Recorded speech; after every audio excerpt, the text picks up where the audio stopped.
সবগুলো অর্গানের যত ধরনের কর্মকাণ্ড আছে আমার সংবিধান বলছে যে এটা জনগণের কল্যাণে কাজ করবে, জনগণের হয়ে কাজ করবে, এবং সেটা প্রতি বছর সেই তথ্য উপাত্ত জনগণকে স্বেচ্ছায় তারা জানাবে।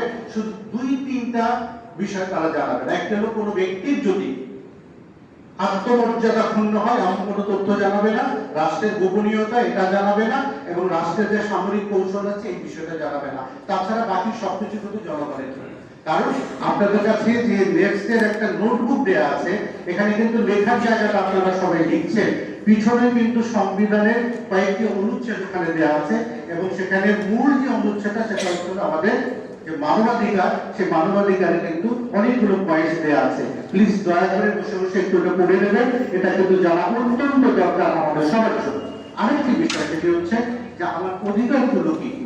মানুষ হিসেবে জন্মগ্রহণ করবার পরে, যেমন আমাদের মেট্রোপলিটন কমিশনার মহোদয় বলেছেন যে একটি শিশু জন্মগ্রহণ করার পর থেকে কিন্তু সে অপরাধের সাথে সম্পৃক্ত হয়ে যায়। কিরকম সে উদাহরণ দিয়েছে যে বাচ্চাটি পেশাব করার পরে পেশাবটা নাচছে, মা যখন ধমক দিচ্ছে তখন কিন্তু সেখান থেকে সরে আসছে।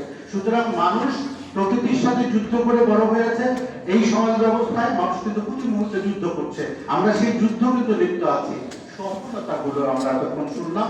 এই জায়গাটায় অ্যাড্রেস করতে গেলে আমাদের এখান থেকে উত্তরণের উপায়টা, উত্তরণটা কিভাবে হবে, সুশাসনটা কিভাবে প্রতিষ্ঠিত হবে, প্রজাতন্ত্রের কর্মকর্তারা সেবক হিসেবে কাজ করবে, নাকি তারা হলো প্রজাতন্ত্রের কর্মচারী হিসেবে মাসের শেষে বেতন নেবেন, এটাই হলো তাদের মুখ্য উদ্দেশ্য।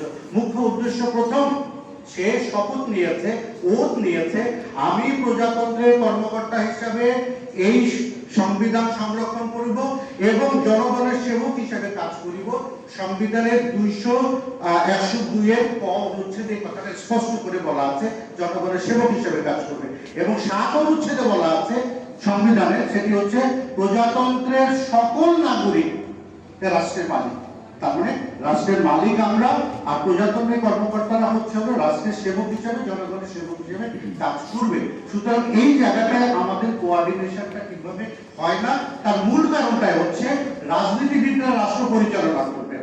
রাজনীতিবিদরা রাষ্ট্র পরিচালনা করবেন, তারাই সংসদ তৈরি করবেন, তারাই গণতন্ত্র নিয়ে আসবেন। কিন্তু যখন রাজনীতির ভিতরে দুর্বৃত্তায়ন ঢুকে যায়, রাজনীতি যখন দুর্নীতিগ্রস্ত হয়, রাজনীতি যখন রাষ্ট্রের মাল লুট করে, রাজনীতি যখন ব্যক্তিগত অর্থ লুটপাট করে, তখন কিন্তু সুশাসন সেই রাষ্ট্রে থাকে না। দুর্নীতি তখন ক্রমান্বয়ে হিমালয়ের মতো উঁচু হতে থাকে। তার বিগত সরকারের সময় আমরা দেখেছি, আমরা আর চাই না 53 বছর পার হয়ে আমরা 54তে পা দিতে যাচ্ছি। এই রাষ্ট্রে মুক্তিযোদ্ধাদের অনেক বড় অবদান আছে। তরুণরা আজকে চোখে আঙুল দিয়ে দেখিয়ে দিল যে একটি নতুন সমাজ ব্যবস্থা, একটি রাষ্ট্র ব্যবস্থা কিভাবে গড়ে তুলতে হয়। সেই জায়গাটায় আমরা যেন এই সন্তানদের, এই শিশুদেরকে অবমূল্যায়ন না করি। তাদের যে ভালো দিকটা আছে, যে মেসেজটা তারা দিতে চাচ্ছে, সেই মেসেজটা যেন আমরা গ্রহণ করি। শিক্ষা ব্যবস্থা এখানে যিনি আছেন, বেগম বিশ্ববিদ্যালয়ের উনি প্রো ভাইস চ্যান্সেলর হিসেবে ছিলেন, এখন একটা ডিপার্টমেন্টের বড় দায়িত্বে আছেন, একজন অধ্যাপক মানুষ। আমরা চাই